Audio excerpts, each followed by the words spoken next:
Nancy Drew Mystery Stories, number 11, The Clue of the Broken Locket, by Carolyn Keene. Copyright 1965, Simon & Schuster. Chapter 1, Key to a Mystery. As Nancy Drew seated herself at the breakfast table, she noticed a door key beside her plate. The attractive Titian-haired girl looked up in surprise at her father, who had just pulled out his own chair. "Is this for me?" she asked the tall, handsome attorney. He smiled.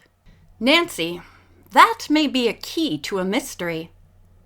"In our house? Or somewhere here in River Heights?" Carson Drew shook his head. "At a cabin on Misty Lake in Maryland. Would you like to go there and find out what has frightened a certain Mr. Winch?" Nancy's blue eyes sparkled. The 18-year-old girl had already solved many mysteries for her father, and at once was eager to take on a new one. She begged to hear more about it. "I have a client," Mr. Drew began, "by the name of Lawrence Baker, who owns a summer cottage on Misty Lake. He is now in Europe. Before leaving, he arranged to rent his place for 2 weeks to a young woman from New Orleans, Cecily Curtis. Mr. Baker says she has an interesting story, but did not tell me what it was. He asked if I would draw up the rent agreement." Mr. Drew paused, his eyes twinkling. "Oh, Dad," Nancy laughed. "Please, don't keep me in suspense." Well, Miss Curtis was to pick up this key to the cottage from Henry Winch, who had agreed to keep an eye on the place. I understand he is quite a character, knows everyone, and tells wonderful stories. He lives near there the year round in the rear of his small shop, where he sells confectionery and fish bait. Nancy chuckled.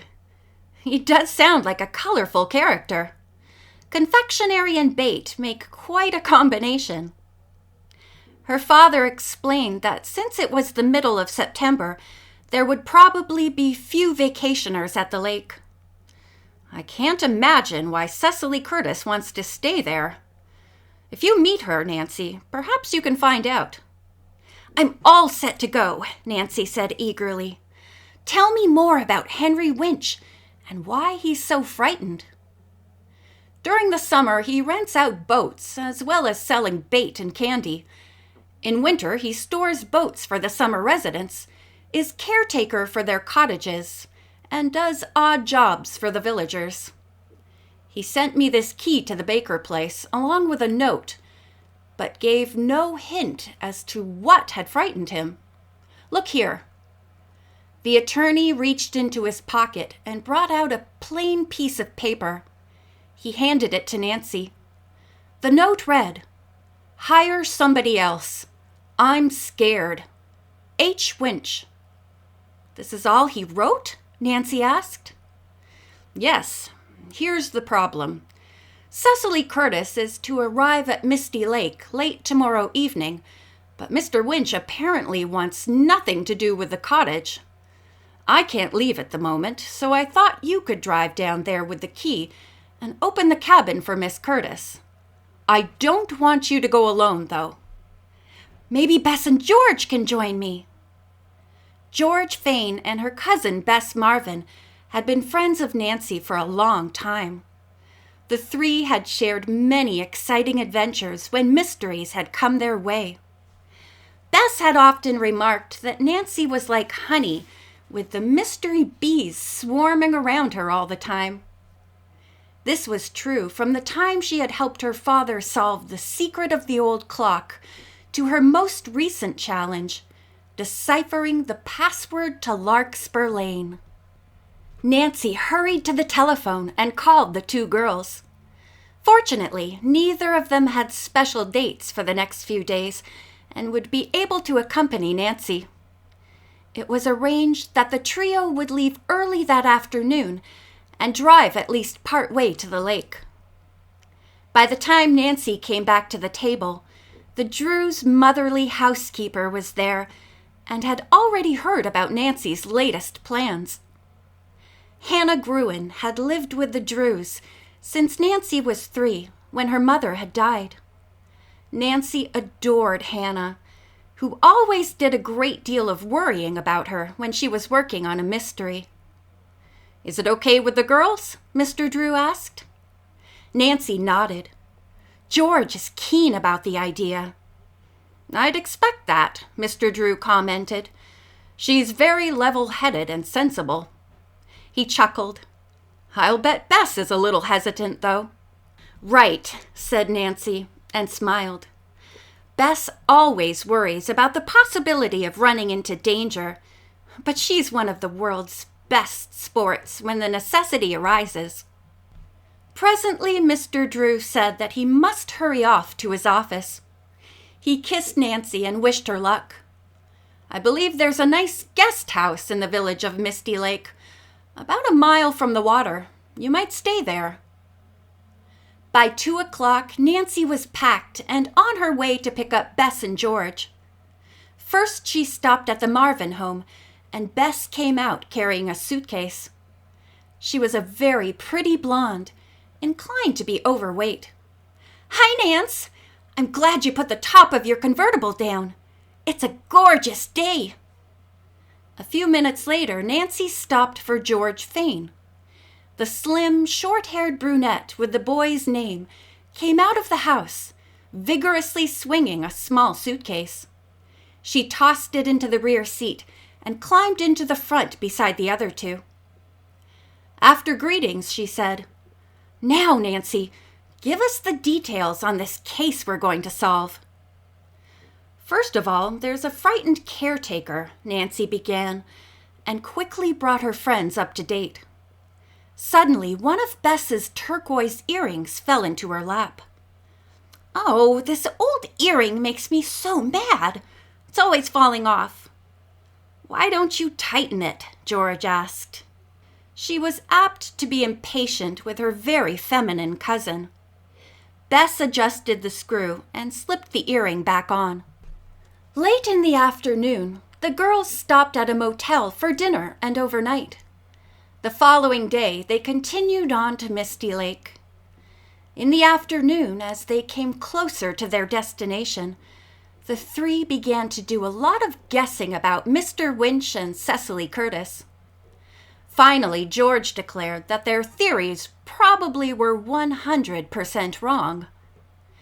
Bess changed the subject by saying, "We don't know a thing about how good the food is in Misty Lake. Why don't we stop for an early supper?"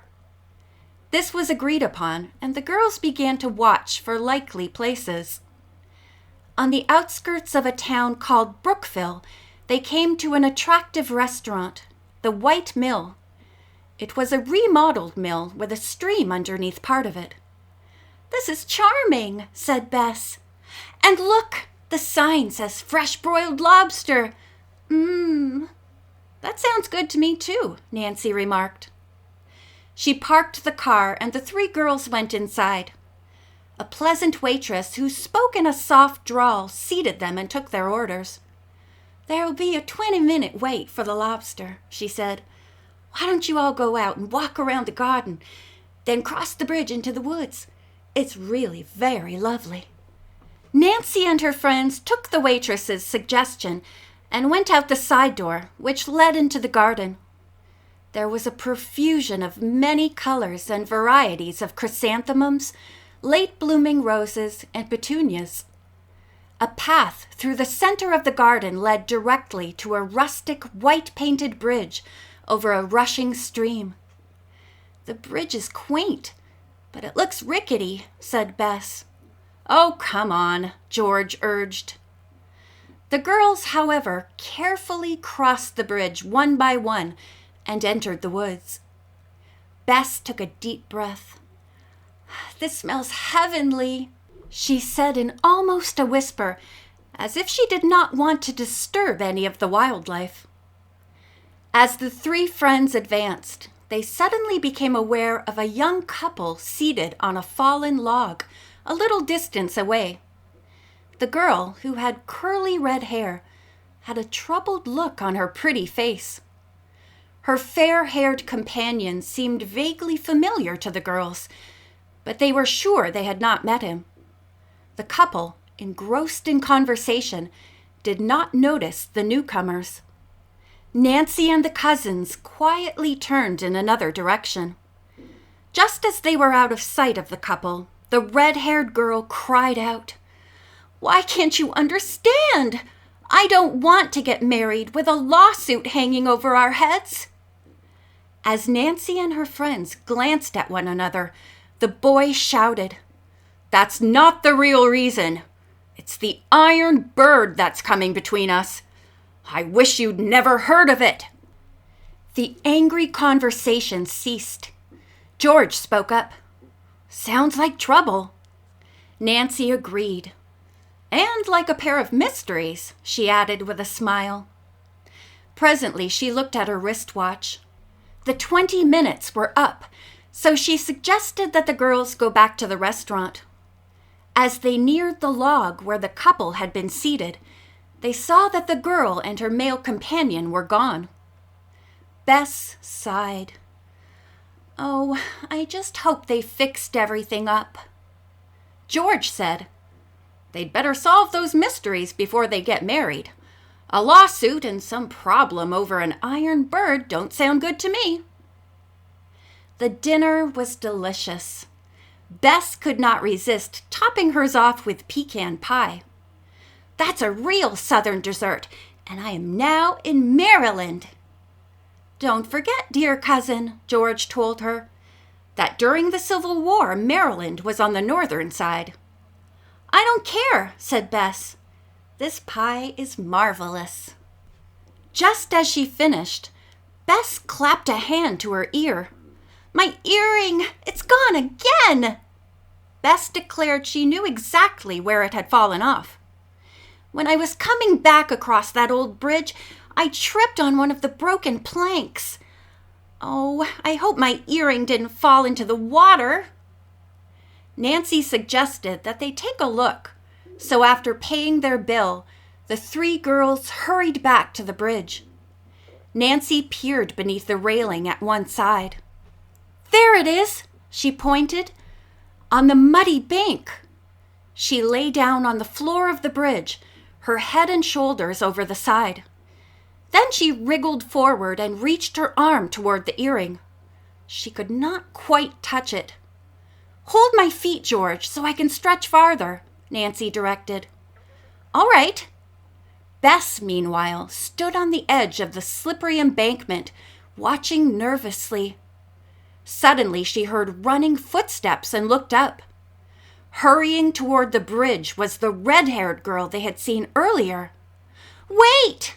Bess called to her, afraid the rickety structure would not hold the trio's combined weight.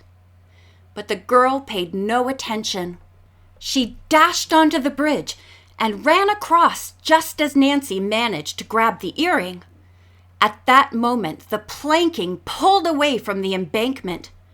Thrown off balance, the 3 on the bridge toppled over the side. End of Chapter 1.